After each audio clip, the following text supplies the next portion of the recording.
जब ये picture offer हुई ऑब्वियसली मेरे लिए बहुत एक्साइटमेंट थी। एक तो मैं तिग्मांशु सर के साथ बहुत समय से काम करना चाह रहा था और मुझे मौका मिला इसके साथ। और दूसरी बात ये थी कि ये हमारी हिस्ट्री का बहुत ही इम्पोर्टेंट चैप्टर है। ये जो आईएनए ट्रायल हुए थे रेड फोर्ट में और जो उसके पहले जो वॉर हुई थी, और बहुत दुख की बात है कि हमारी जो जनरेशन है इसके बारे में बहुत कम जानती है। और मेरा होप है कि ये पिक्चर के थ्रू लोग इसके बारे में जाने कि किस तरह की सैक्रिफाइसेस इन लोगों ने किए थे हमारे देश की आज़ादी के लिए। और जो बहुत अच्छी बात है स्क्रिप्ट की वो ये है कि बहुत एंटरटेनिंग है। हमारी हिस्ट्री के बारे में है ऑफ कोर्स, लेकिन साथ ही बहुत ही एंटरटेनिंग पिक्चर है। कोर्ट ड्रामा है, वॉर फिल्म है। तो I am very excited about this. जब आपको विषय दिए जाते हैं तो कितनी आप पढ़ाई लिखाई करते हैं, या फिर कितना लाइब्रेरी में रहते हैं, या फिर कुछ पुरानी फिल्में देखते हैं, होमवर्क क्या रहता है? एक्चुअली बहुत पढ़ाई लिखाई तो बहुत करनी पड़ती है, क्योंकि जैसे मैंने कहा कि आप एक हिस्ट्री का एक हिस्सा ले रहे हैं और उसको पर्दे पर लेकर आ रहे हैं। और मैं जो कैरेक्टर प्ले कर रहा हूँ एक रियल लाइफ कैरेक्टर है। तो इसके बारे में जितना कुछ मैं पढ़ सका मैंने पढ़ा, जितना कुछ देख सका देखा। चाहे वो आर्मी के बारे में हो, उस दौर के बारे में हो, देश के क्या हालात थे उस समय, लोगों की मानसिक स्थिति क्या थी उस समय पर। तो उसके बारे में जितनी पढ़ाई लिखाई कर सकता हूँ मैं कर रहा हूँ। इन किरदारों के अलावा कोई एक पुराना किरदार देशभक्ति का जो आप हमेशा किसे करना चाहते हो और जो आप चाहते हो कि जी वो बहुत हो चुका है, भगत सिंह लेकिन भगत सिंह बहुत बार हो चुका है ऑलरेडी। और हम खुद एक पिक्चर कर चुके हैं जिसमें भगत सिंह थे, तो Bhagat Singh was a very interesting character. आप किसमें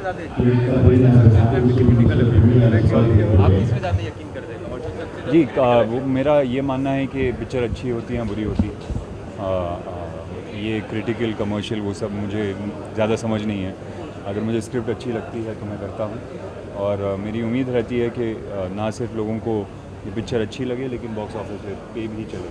I think they both very important things. क्योंकि कुणाल, इंडस्ट्री इतनी रिस्पेक्टेड फ्रेटर्निटी है, यहाँ पे सभी लोग एक दूसरे का इतना सम्मान करते हैं, सहयोग करते हैं जी। तो अभी सलमान खान ने कहा है कि जब वो थके आ रहे बाहर निकलते हैं सुल्तान की शूटिंग के दौरान, तो ऐसा लगता है उनका रेप कर दिया गया। तो मुझे लगता है यार ये अब कंट्रोवर्सी को बहुत खींच चुके हैं और बहुत समय से चल रहा है ये। अब मुझे लगता है कि अब ये सवाल बंद कर देना चाहिए आपको। चलिए ठीक है।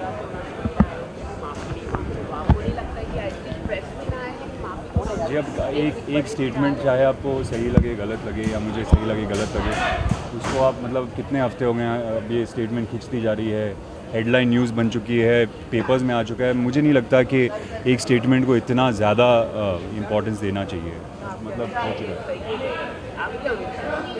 अब आप यहाँ पर इस चीज़ के बारे में बात करें, उसके बारे में बात बोला सर, आने वाले प्रोजेक्ट्स क्या क्या हैं और हम आपको कहाँ देखते हैं?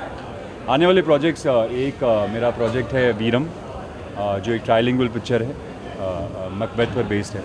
और हमने ये पिक्चर हिंदी, इंग्लिश और मलयालम में शूट की है। और मेरे लिए सबसे चैलेंजिंग पिक्चर थी क्योंकि फिज़िकली और इमोशनली मेरे लिए बहुत चैलेंजिंग थी। मैंने इस तरह का एक तो पहले एक मकबeth कर रहे हैं अब शेक्सपियर, वो भी 3 लैंग्वेजेस में, तो बहुत ही चैलेंजिंग पिक्चर थी। और दूसरी पिक्चर जो है वो गौरी शिंदे के साथ है, जिसका नाम अब है डियर ज़िंदगी, और वो रिलीज़ होगी जल्द। Thank you so much and wish you all the thank you so much.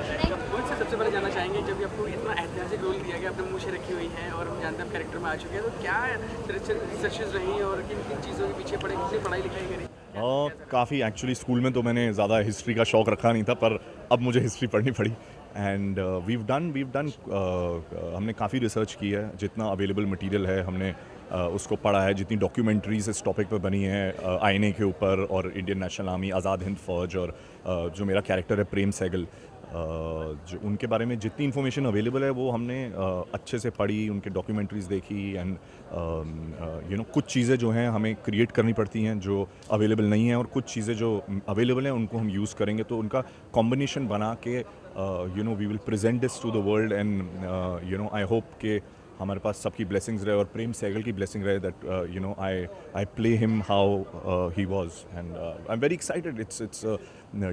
it's a period film. It's set in 1930s 1940s, तो आखिर में आप एक्टर बने थे अलग अलग कैरेक्टर निभाने के लिए, और यहाँ आपको अपॉर्चुनिटी मिल रही है कि आप मोहित मारवा को कोने में छोड़कर आप एक नई दुनिया में जा रहे हैं, तो this is why I became an actor, इसी के लिए एक्टर बना था, तो वेरी एक्साइटेड। जैसा कि हम अपने वास्तविक जीवन में थे, आप कितना मैचअप कर पाए उनसे, या फिर आप रियल लाइफ में कैसे हैं आप उन्हीं की तरह? एक्चुअली चीज़ें हमको ढूंढनी पड़ी काफ़ी, जैसे कुछ चीज़ें ऐसी हैं जो मुझ में और उनमें सिमिलर हैं, जो द रीज़न आई थिंक जिसकी वजह से मुझे कास्ट भी किया गया इस रोल में इज़ कि पहली बात तो उनको लगता है कि मैं देखने में उनकी तरह हम काफ़ी मिलते जुलते हैं, एंड वो एक बहुत बड़ी चीज़ थी। फिर एक आपके बात करने का ढंग, आपके तौर तरीके, वो एक बहुत एजुकेटेड फैमिली से, एक अपर मिडिल क्लास फैमिली से आते थे।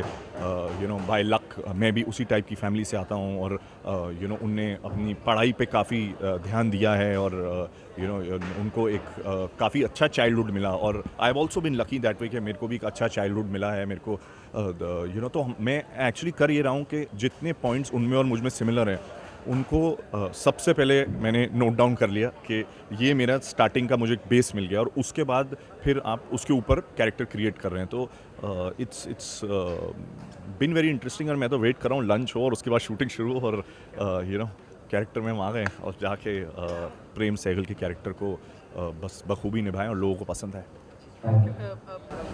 कितने डर कितना है, एक्साइटेड होता है, डर कितना है कि जिस लेवल पर मैंने सोचा हुआ है, क्या वो लेवल छू पाऊंगा मैं, या फिर उससे ज़्यादा अच्छा कर पाऊंगा, समथिंग लाइक दैट? एक्चुअली हमारे डायरेक्टर ने हमको काफ़ी कॉन्फिडेंस दे दिया है, तो डर अब बिल्कुल नहीं है।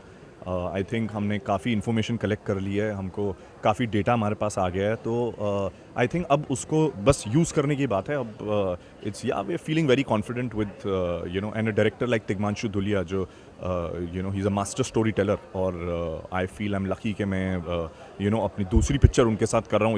इतने मेरे करियर के अर्ली स्टेज पे मुझे इतने बड़े डायरेक्टर के साथ काम करने का मौका मिला, एंड ही इज़ नोन कि वो एक्टर्स से अच्छी परफॉर्मेंस निकालते हैं, वो अच्छी सेंसिबल पिक्चरें बनाते हैं, और और उनकी पिक्चरें पैसे भी बनाती है, तो it's a good combination to have, and I feel I am lucky.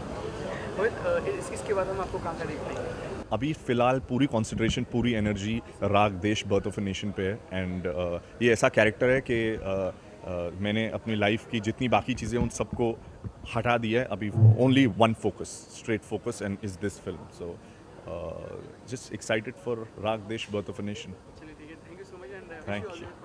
Thank you very much. इसके बाद आपको बहुत सारी फिल्में और अच्छी मिले। Thank you so much.